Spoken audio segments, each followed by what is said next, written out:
Alrighty everyone, if y'all could please help me welcome our guest speaker tonight, Maxwell Ivey Jr., also known as TheBlindBlogger! Woo! Take it away, Max! I gotta admit, that's the most unique introduction I've had so far as a speaker, so thank you. Yeah, I am known online as TheBlindBlogger, and so what I want to do is start a little bit from the beginning. I grew up in a family of carnival owners in the Houston area, out in Spring, and I grew up in a large family, so there were lots of cousins, and we basically kept ourselves and played with each other. But early on, they knew I was starting to run into things and bump in and fall down more than the rest of them, so they had me checked and found I had retinitis pigmentosa, which had started to decrease my vision at the age of 4. And for most of my life, my family has basically had the attitude of, we're going to include you, we just don't exactly know how we're going to do that.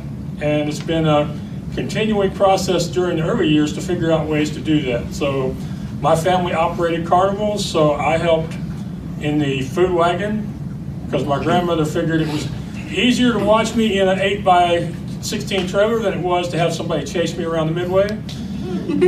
And she soon learned that she could also put me to work, and she started me out putting the popcorn in the boxes and then putting the butter in the boxes and then scooping up the snow cone ice and making the snow cones. So when we were open, I was with them. When we weren't open during the season, was with the rest of the kids in the family. And during the fall and the spring, when the carnival season would take people away from Houston before the school year was over, we would stay with my grandmother or aunts or uncles until we could join them on the road. So that was early days. All I ever really wanted to do was to be part of the family business. And of course, my dad had other ideas. He used to say that being in the carnival business is the only business he can think of where insanity is not a disqualification, but actually a necessity. Because it's not an easy way to make a living. It's you basically travel 40 weeks out of the year at that time, and every week you have one job and one job only, and that's to get open. That's so Thursday or Friday night people can ride the Ferris wheel, buy a cotton candy or a funnel cake, and win a stuffed animal. And if you don't make opening on Thursday or Friday, nobody cares about you in the slightest. They have no concern for you, and they don't want to hear excuses. And I think that from those days being involved in the family business, I started off a life of being adaptable and finding solutions as your situation changes, and also just this whole idea of there has to be an answer. People don't want our excuses, they want us to find solutions. And so I grew up in that atmosphere. I went off to college. I got a degree in political science at Texas A&M Corpus Christi. I applied to several law schools in the state of Texas and was turned down by most of them. One of them even sent me a letter saying, Mr. Ivey, I have no idea why you wish to study law, because all you will ever do is wills and estates. And at that time, you know, a lot of people would have got that letter. They probably would have sued. And nowadays, if they had got that letter, they would probably go on social media and shame them into giving them a spot. But that's really never the way that we did things in my family. If people didn't want you somewhere, then the odds are there was somewhere people did want you. So being through with my bachelor's degree and not having additional funding, I took the Lions World Services training to be a automated call center person specializing in collections. Yeah. For 3 years, I was the guy on the phone that answered the call when somebody got one of those letters in the mail, those certified registered letters that say, if you don't file your returns and pay your taxes, we can garnish your wages, garnish your bank account, take your house, all those nasty things they would say to these people they could do in this letter. Didn't mean they would do them, but they could do them. I was the guy who they would talk to first. So after 2.5 years of doing that every day, I finally decided, okay, I can stay here and get paid regular and be miserable, or I can go home and be a carny and some days be on the break of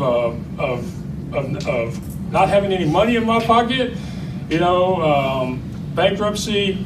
It was quite often we were maybe 1 week away from being out of the business a lot of the times that my family was in business. And I said, if I have to decide every day whether or not I'm going into work, then this just isn't what I need to be doing. So I went home and I spent the next 11 years helping my dad and my brothers build up the business by doing what I was capable of doing, which was, Max, we need to move this big heavy piece of equipment from here to there. I'm going to get one end, you're going to get the other end, and you just follow me until we get there, and then set it down where I tell you to put it. Oh, goodness. Yeah, you may laugh at that, but we used to have a roller coaster that had 16 pieces of track. It was 45 feet in diameter, 75 feet in length, and at the highest point it was 16 feet. It had 16 pieces of steel track that weighed over 300 pounds apiece, and week in and week out, I actually would look forward to helping them put that ride together because I knew I was going to get to work. I was going to be important. They were going to need me. So it was fun. And the other things I did was I did the bookings. And doing the bookings for a small carnival in Texas is a lesson in perseverance beyond the lessons I learned growing up having to adapt to vision loss. Because when you have 7 rides and all your competitors have 15 or 20 rides, you get told no a lot. I've been told no every way it's possibly capable of being said in English and sometimes in Spanish. And I've even had people get insulted and huffy that I deigned to call them thinking that they might actually want something as lowbrow as carnival rides at their event. So, but my dad would always say, okay, Max, make the next call. And I would go, I don't want to, this ain't no fun. And he would say, yeah, but if you don't ask, they can't say yes. So with my Perkins Braille with sheets of phone numbers and people to call and ask about booking our carnival, I would make the next call, and I've made lots of cold calls. The other thing I did was I operated a couple of kids' games, and with those it was constantly trying to figure out the best combination of the stock available versus the money people had to pay to win those items, and then of course compete with other games on the midway or with other midways when we booked with other shows. So I should also mention that over the years I've usually operated a duck pond when we were open, and just as an example of the way my vision changed over the years, I went from regular letters on the ducks to large numbers on the ducks to Braille on the ducks, and I can't tell you how glad I was when it finally came along that I could afford, or that somebody gave me one of those bill identifiers so I didn't have to depend on the customer or my neighbor in the next booth to make sure I was getting the right bill and giving the right change. But after about 12 years, my dad, he got sick from cancer and he died, and after his death we realized we weren't going to be able to keep the carnival going, so I thought, okay, Max, what else do you know? And since with a small carnival or any family business, a lot of times you can only purchase new or newer stuff if you sell the older stuff. And I'd helped my dad sell some of our surplus rides over the years, so I thought I could do that. And I decided to start a website called the Midway Marketplace. And when I started that website in September of 2007, I didn't know the first thing about a website or HTML or how I was going to get online. I didn't know nothing. I didn't know enough to know what I didn't know. But I did what I usually do at those times, and I said, okay, who do I know that might be able to answer this question? So luckily, I have a brother in Florida. His name is Michael. He has like an extra gene in his body, so he understands electronics and computers and all things technology the way most people breathe. He said, okay, Max, I will help you build your first website. So he did. He built me the first website. It had 6 very simple pages. And there was a widget he found where I could upload photos that people would send me to the website and write the text and share the links and try to get people to buy the equipment. But then he got a high-paying job, and he didn't have the time to help me with the website anymore. And I didn't want the website to just be a very simple site. I wanted to grow it. I wanted to add a bunch of stuff to it, but I didn't know how to do it. So I started asking people online. I said, hey, you know, how do I create an image? How do I get an email link in my website? And eventually somebody said, you know, if you would just go to the w3c.org school and go through their tutorials first, we would be a lot happier to answer your questions. So why don't you go get some of the answers to your stupid questions first and then come back, and we'll be happy to help you. And so I went through the W3C school, and I started over from the beginning and created the website all on my own. But I did have one little problem. As a blind person, I got to the point where you have to pick your color palette. And I'm told that this is a struggle for everybody, not just me, but when you pick colors online, you can either pick them based on their number, or you can pick them based on their name. Well, I thought, I don't have any clue what these numbers mean as far as colors, so I picked my colors by their names. And I started off with yellow for my background, because when we would hang up the toys in the games, they always look better on yellow than white. And I thought, okay, blue for the text, and red for the links, and orange for the previously clicked links, so people can see when they've already visited that page. Little did I know that the yellow was an ice creaming yellow, the blue was navy, the red was brick, and the orange was fluorescent, like something off of a NASCAR race car. Yeah, over the years, people have complained about the site, and they've gone, and many have told me, you know, Max, Ray Charles and Stevie Wonder could have had an argument over your early site. And if you think that's an exaggeration, there's a website called archive.org where you can go and see people's websites back in earlier versions of their website. So if for those who have some vision or your sighted friends, go to archive.org and look for the Midway Marketplace in 2008. And I advise you to have your sunglasses on or to not look directly into your monitor, because it was vivid. But a lot of people are like, you know, Max, you don't seem to have been stopped as far as growing your business because your website was awful. And I said, that's true, because I was like, this website is as good as I can make it right now. I don't have the budget to hire a webmaster, and of course at that time webmasters were getting thousands of dollars, not hundreds of dollars.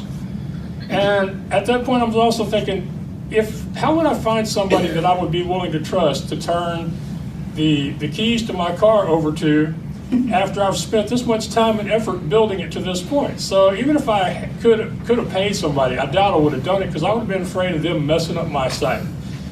Yeah, I know, if a site's that bad to start with, how they can mess it up, but trust me, they can. But what I did was, I started, I sent out lots of emails, I made a lot more phone calls, I shared every new listing online,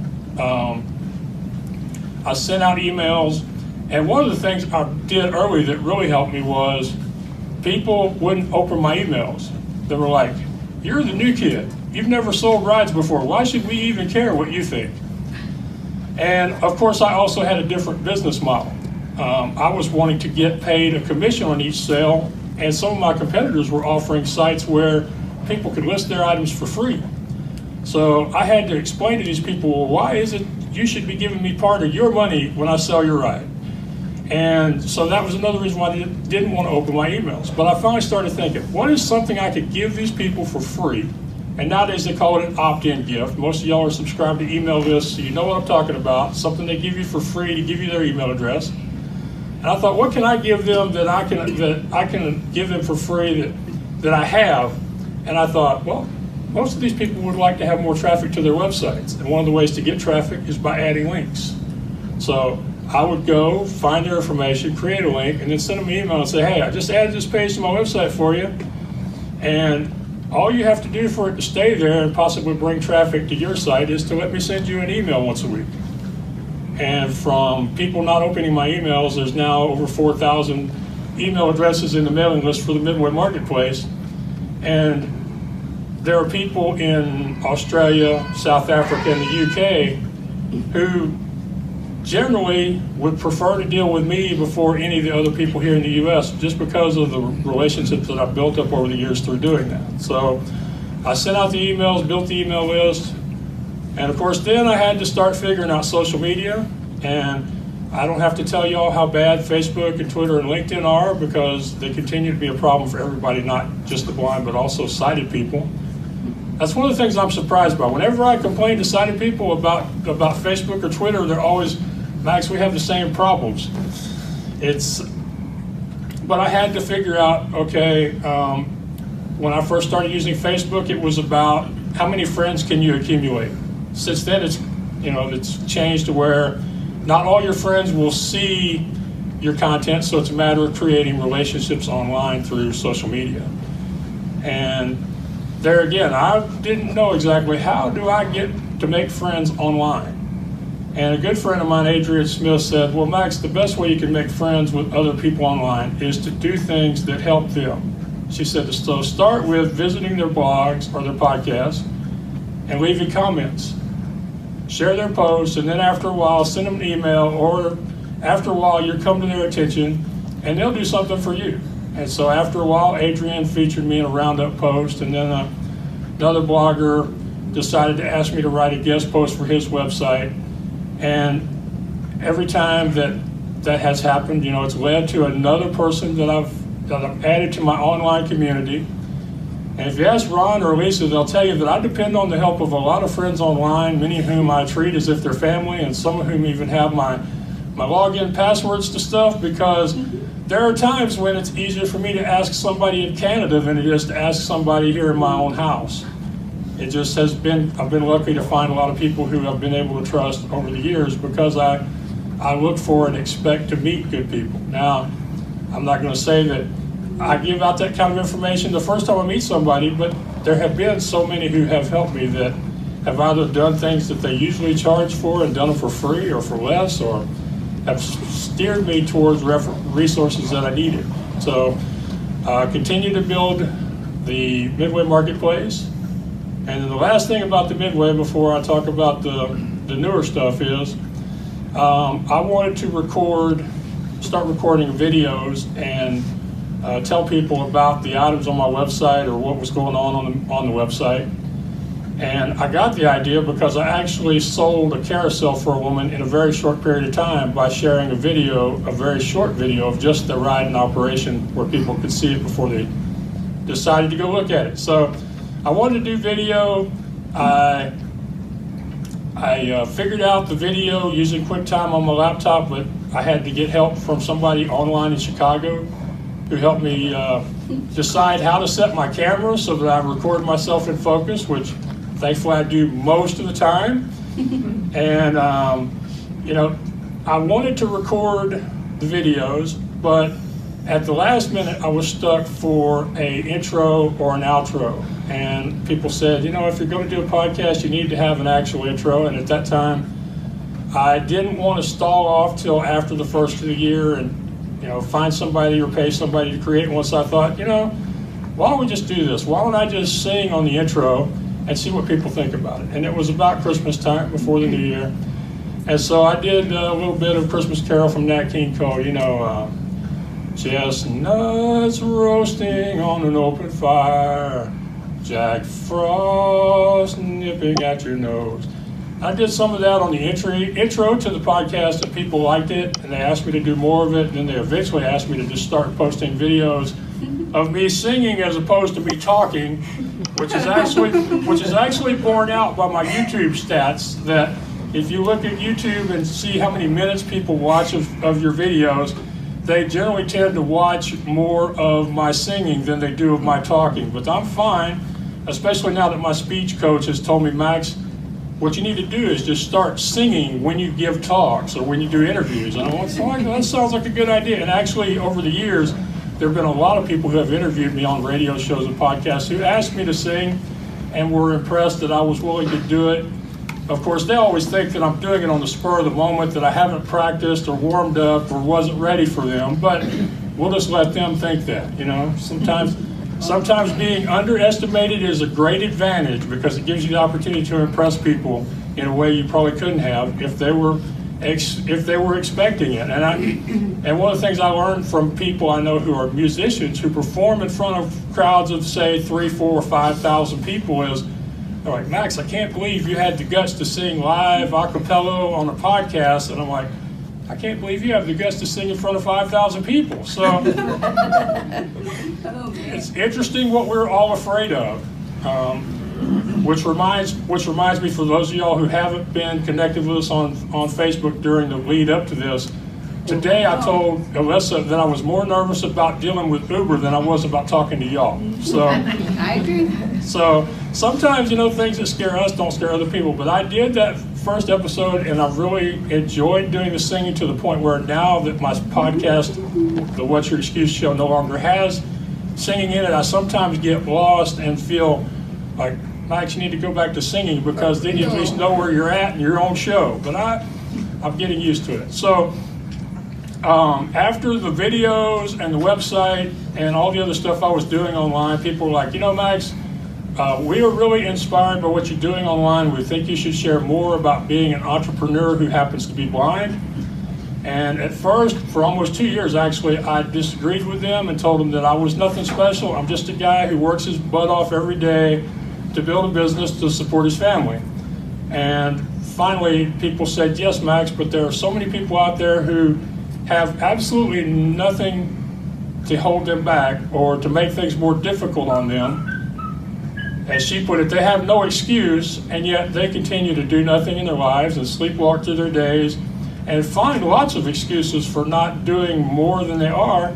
And it was pointed out to me that, when somebody like you decides to show up every day and give it your best effort, take on difficult challenges and scary opportunities, it reminds everybody else that they could do better. And so they finally convinced me, and I decided to start a second website. And I should mention that I did not intend to be called The Blind Blogger. I had been working online for 5 or 6 years. I had been in social media groups for over 2 years, and people had just started calling me The Blind Blogger as a form of shorthand, because I was the only blind person in any of these online communities who was a blogger. As many of y'all have probably experienced, very seldom are you in a group, other than maybe like a group like this, where there's more than one of you at the same time. Maybe a work situation, there'll be more than one blind person or more than one person with disability in the same office, but it's rare. It's very rare. So as a way of shorthand, people said, Max, well, they just would refer to me as The Blind Blogger, especially on LinkedIn. And so when I told people I was going to start a second website, they're like, well, I'm like, what should I call myself? And everybody said, Max, we've been calling you The Blind Blogger for a year or for 2 years, or ever since we've known you. So if that site's available, then that's who you ought to be. And so TheBlindBlogger.net was available, so I did file for the domain name, and I did claim it. But I will, every time I do an interview and somebody asks me about the site, the first thing I tell them is, I'm not the only blind blogger or podcaster or author or musician or filmmaker. I'm not the best, I'm not the most talented, I'm not even the most consistent.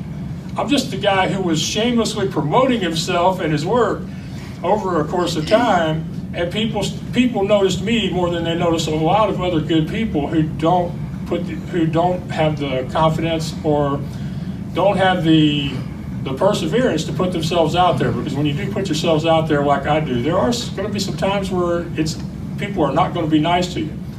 I have never had that happen to me, and I just want to make sure that God and the universe know this. I'm not asking for this. I don't want one, but I've never had a troll or a bully or a hater online. So I don't want one, but I've never had one.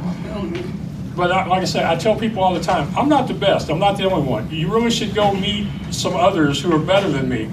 But over the course of time, I've put myself out there, and people know me. And I've been blessed to get a lot of other opportunities because of it. And I've also put myself in some very stressful situations because of it, because I tend to decide it's better to do something now halfway or pretty good as opposed to doing it later or next month or next year and doing it really good or perfectly. So I sometimes take opportunities that I probably should say no to, or sometimes I stretch things farther than I should, and I'll talk about that a little bit in a minute. Ron told me I had up to 45 minutes, so Ron, cut me off if I run long, okay? All right. It's never happened to me before. I always end up running short and have to do question and answer, but let me know if I run long. So I started the website, The Blind Blogger, and I think this is one of the things that it's a good reminder for me, and a lot of people seem to take some good lessons from it. The first post I wrote for The Blind Blogger, at the time I was working on a new listing for a amusement park train for one site, and I was working on my first blog post for The Blind Blogger in the other side of my head. Well, somehow I got the picture of this gorgeous amusement park train engine confused with my logo image.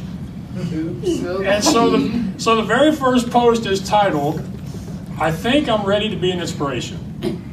And the picture, big as Dallas, as they say, is a picture of this huge, gorgeous amusement park train. Oh, no. And the interesting thing was the response to it. Oh, no. Half the people who saw that post are like, "Max, what a wonderful metaphor. I mean, we remember the little engine that could. We love this, you know." The other half of the people who saw that, they're like, "Max, did you know you messed up?" You know? And I'm like, yeah, I know I messed up, but I'm not going to take it down because, you know, it got some great comments, and the one half of the people that saw it as a metaphor, they got a lesson out of it. And when I admitted that it was a mistake that I had made, but I was going to keep it because sometimes those happy accidents can teach people a better lesson than something done almost perfectly. And it's still up on my website, and I enjoy it when people comment on that post because every so often it'll get reshared on Twitter or somewhere, and people will leave a comment like they've never seen it before, and it's like, "Hey, did you know?" I'm like, "No, I didn't know, but I'm going to keep it." And it's a perfect example that so many people, and they wait until they can do something better as opposed to sharing their content, their experiences with people now. And this is especially sad because most people will respond better to somebody if they can see the progress. You can build a much better relationship with somebody if they get to watch you go from putting the wrong photo in your blog post to having your posts perfectly centered and written even when you were doing it on the road from your tablet. It doesn't matter. They love to see the growth. They will root for somebody who makes mistakes as long as you admit you made the mistake and either try to make it better or accept it. Sometimes it is just better to accept it. So I've been happy with that and the lesson people learn from it. And then the other great example of this, that sometimes it's these accidents that work for us, is when I recorded my first video for The Blind Blogger. Now I have RP, I have light perception, but I have a very small field of vision. So I have to be looking directly at the light source to know if it's on or off. And I have one of those stupid ceiling fans in the room I record from. So yes, I did not know the light was off. So I recorded my first video, I'm sitting there in the dark. The title of the show was Leading You Out of the Darkness Into the Light. So, oh yeah, it was fun. It was great. So half the people who saw that video are like, "Max, what a great metaphor. You're sitting in the dark. You're going to lead us to somewhere." The other half were, "Max, did you know you were sitting in the dark?" And I'm like, "No, I didn't know I was sitting in the dark. But now that everybody has said it was a great metaphor, a great lesson, I'm going to keep it." So those are the kind of things that people that are starting new businesses, new blogs, new podcasts, they obsess over. It's like, I'm trying to think, let me make just a list of things people will worry about when they're starting a podcast. How I look on screen. Do I need a new camera? Can I use my old camera? Can I use my iPad, my laptop, or my tablet? Do I have to have really good internet? Can I do it strictly audio? Where do I publish it to once I've recorded it? How do I share it and promote it once I've recorded it? There's just so many things people start thinking about as opposed to just doing a couple of things they can do now and doing them pretty well. And sometimes you mess up, and sometimes when you mess up, people notice, and sometimes you mess up and people never notice. But when they do notice, the question is do you hide it? Do you disappear it, or do you use it as a lesson and learn from it? So I have had lots of fun, and I think one of the things I do best is encourage the sighted people because I'm not trying to be offensive, but people with vision tend to be more obsessive about how their work looks as opposed to what does the work do. And as you can tell by now at this point in my talk, over the years, I've never been somebody who's really into how they look. Somebody commented on my attire this evening before we started, and there's no way you would have caught me looking like this, dressed in a suit as if it was normal 3 years ago, 5 years ago. Never owned a piece of name brand clothing and have no desire to. Used to drive to school in a flatbed pickup truck and was never embarrassed by it. So I've never been about how it looks, and I like to tell people all the time that life is not the Olympics. They're not going to give you style points, so stop trying to win them. And that's kind of the way I do it. So with the Blind Blogger, with the Midway Marketplace, and then once we got the Blind Blogger started, then somebody came along and they go, Max, have you ever thought about writing a book? And I'm like, no, I've never wanted to write one. And they said, well, Max, we've got this online summit that's going to happen in about 6 weeks, and we want you to be part of it. But in order to be part of it, you have to have something you can give away or something you can offer people at a discount. So I think you should write a book. I'm like, well, that sounds great. You think I should write a book? And she quoted Richard Branson, who's famous for saying, promise that you can deliver and then figure out how. To which I told her, that sounds great, but when I fail to deliver this book, it's going to be on you, and I'm going to tell everybody that this was your problem, not mine. So I started writing the book, and the book actually started going very well, because all I did was just write about my experiences and lessons I thought people could learn from them. Going from a failed carnival owner to an equipment broker, going from a morbidly obese guy who weighed over 600 pounds to somebody who's in his best health ever at under 300. So I started writing the book, and then she gets back to me and says, Max, there's 4 other women in this deal, and they've decided it would be better for marketing if it was 5 women, so you're out. And I said, well, that's fine, but I've already started writing the book. I'm enjoying writing the book. It reminded me how much I enjoyed writing in general when I was in high school and college, so I kept writing it, and a few months later I get to where I'm almost finished. Actually, I was finished, I just didn't know it yet. I started sharing the book that I had with people, and they were all telling me how great it was and that I should publish it, but I felt like the book was too small, too short, not impressive enough. It comes in at 82 pages. It's called Leading You Out of the Darkness into the Light, A Blind Man's Inspirational Guide to Success.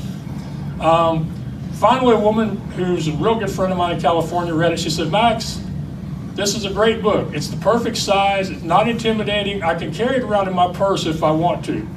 She said, now, you can either publish this, or I know who your editor is. I'm going to call her and get her on you, and she'll publish it for you. And I said, okay, you win. And so I got a hold of a good friend of mine from Canada. Her name is Lorraine Reguly. Lorraine Reguly, yeah. Yeah, Lorraine Reguly of wordingwell.com, who is a professional editor and who I had met early in my life when my website, my blog posts, my photos kept ending up in the middle of the text and people couldn't read my posts. So we met as she offered to help fix that problem, and we've been friends ever since. So when I had this book ready, she offered to help me get it published. We went through the editing.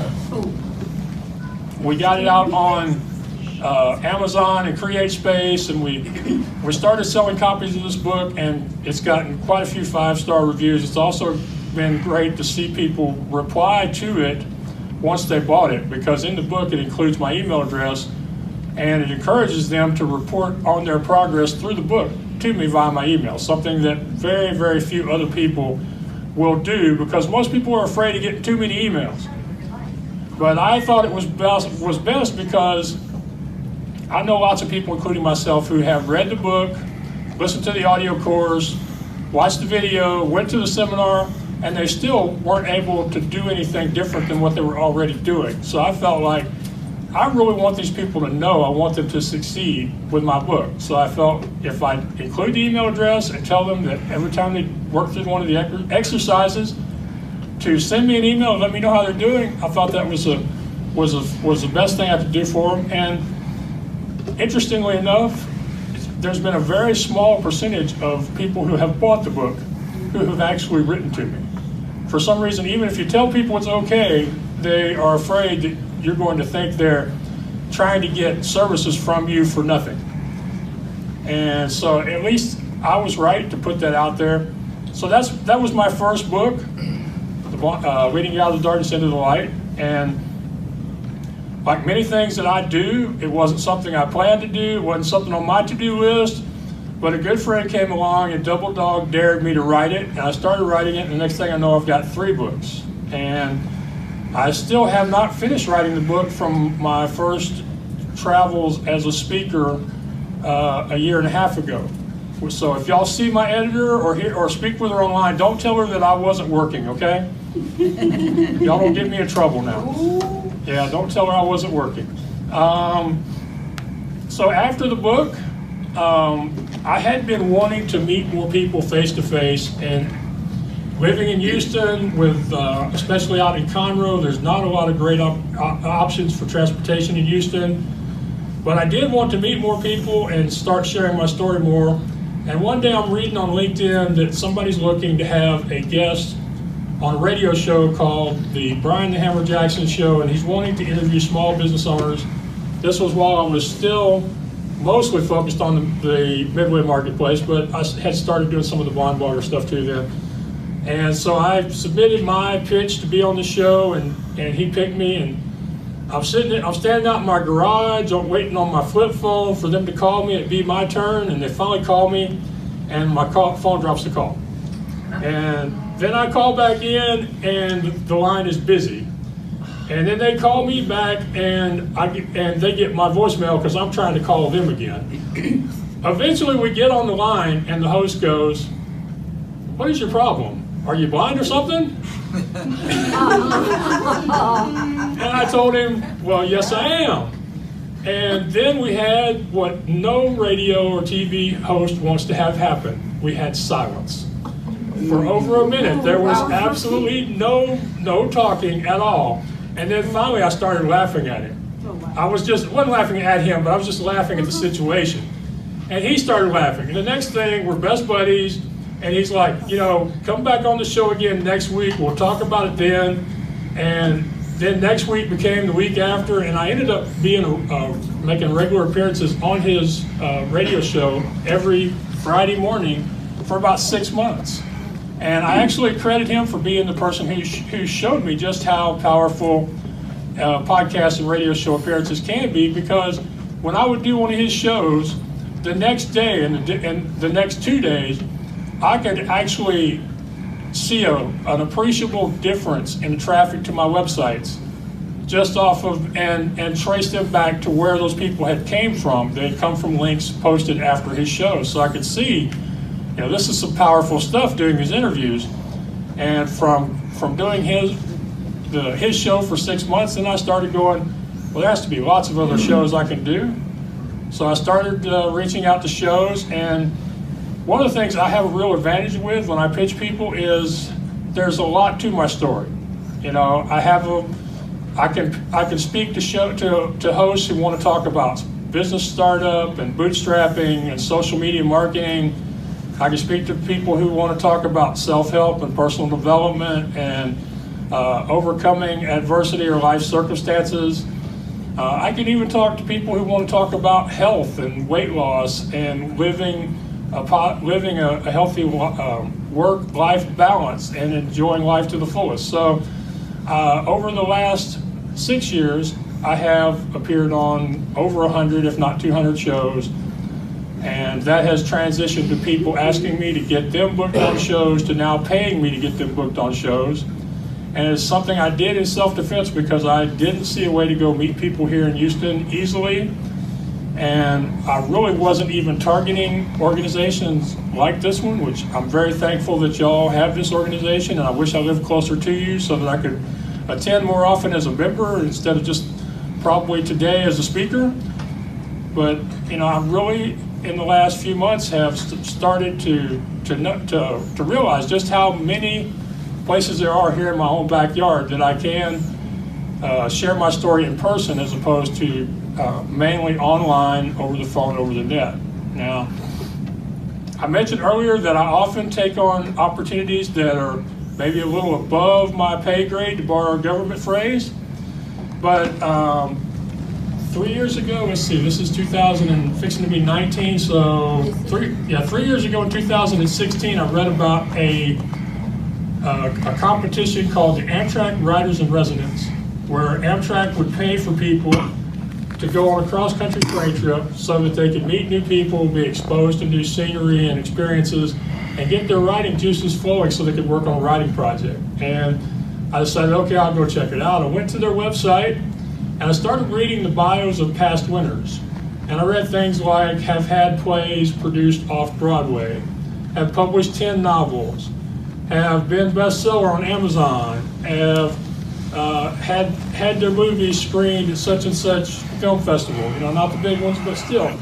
And the more I read these people's bios, the more I'm like, you know, Max, if you keep reading these people's bios, you're going to talk yourself out of this. And so what I did was I closed that particular part of their page, and I submitted an application for their competition, even though I knew I wasn't qualified. I didn't think I had a chance in heck of them picking me, and that has nothing to do with whether or not they would worry about my blindness. It's just, I felt like everybody else was so much more qualified or prolific or successful than I was at the time. But I filled it out and sent it off, and several months later in the middle of the night, they called me up and tell me I won. Wow. Yeah. Whoa. They called me from a blocked number, no less. Wow. Yeah, but when you help people sell amusement equipment for a living, you generally don't think twice about answering a call from unknown or blocked, or because some of the people that that have equipment, some of them are nice people. They're just not what you call scrupulous people, and they have to worry about who knows what they're doing. So I answered the phone, and when they told me I won, I scared my dog. She insisted on being fed since she was awake anyway. But then they said, okay, Mr. Ivey, you can go anywhere in North America you want to, and you can go you leave when you want, you come back when you want, stay gone as long as you want to. So I told them that I wanted to go. I didn't even think about it. I didn't say, okay, Max, what would be easy, or what would be safe, or what would be what you would do if you were worried about how this is going to turn out. And I said, no, let's just do what Max wants to do for once, because over the years, especially in the carnival business, I did a lot of other things for the betterment of the family or the business before thinking of myself. So this one time I'm like, okay, Max, what do you want to do? And so I said, okay, I want to go to New York City because I've never been there, and I want to go for the Christmas and New Year's holidays. So they get back to me, they say, sure, you can go. But by the way, you do realize that all we're paying for is the trip there and the trip back. Oh, no. Everything you do while you're there is on you. And I'm like, okay, I've already let my butt overwrite my mouth, and I'm already in trouble. I've said I'm going, so I'm going to go. So I kept thinking, some way this is going to work out. Somehow this is going to happen. Well, about a month before I was going to leave for New York City, a festival we used to work for years called us up wanting a carnival because their carnival canceled out on them. And we were able to find them a carnival at the last minute. They called us because one of the things that is probably the main reason why my family wasn't more successful as carnival owners is we generally paid the committee, the festival organizers, what they had coming instead of what we thought they should have coming. So these people remembered us very well. They called us up. We were able to find them a carnival. The owner was so happy to get the booking that he handed my mom a wad of cash. And it was enough to pay for my rent and have some money to leave on to go to New York City. Yeah. And then while I was in New York City, I sold an amusement park train I had been trying to sell for 3 years. The owner paid for it, sent me my commission. He cleared my bank. I had the money to go have some fun instead of trying to do everything I could do that was free or cheap.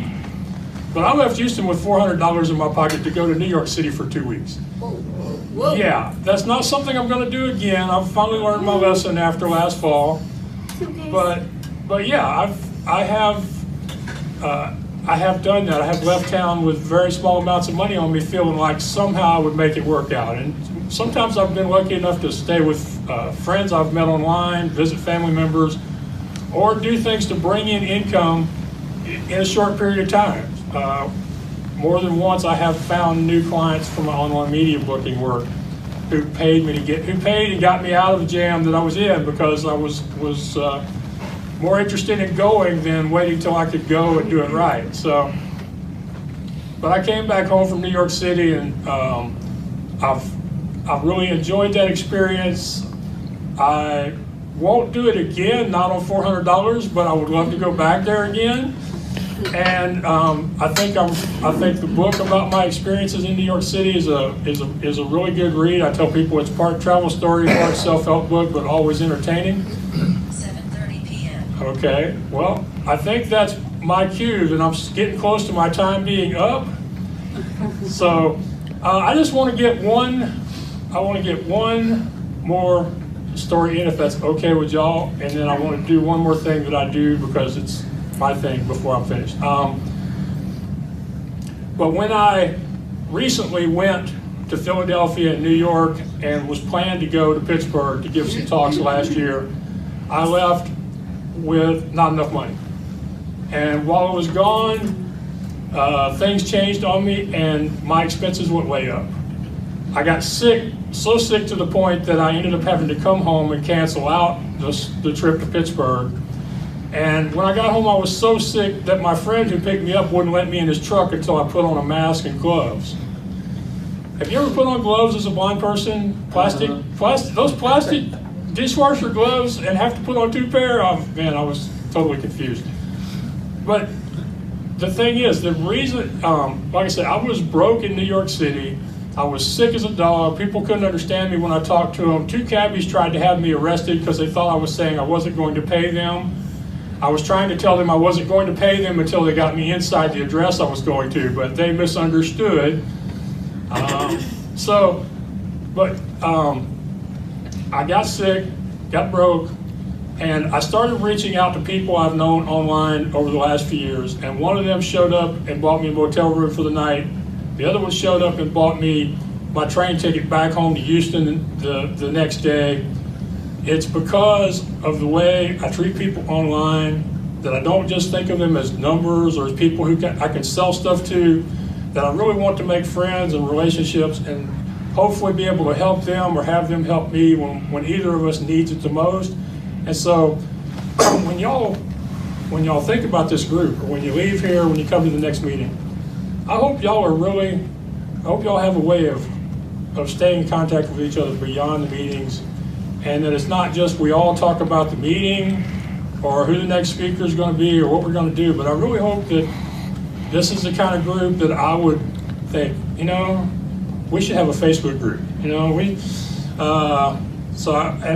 From what I've heard so far from Ron and Alyssa and some others, I think that you'll have that here, and I really do hope that you do, because it's saved me so many times over the years, having friends, family, online or in person.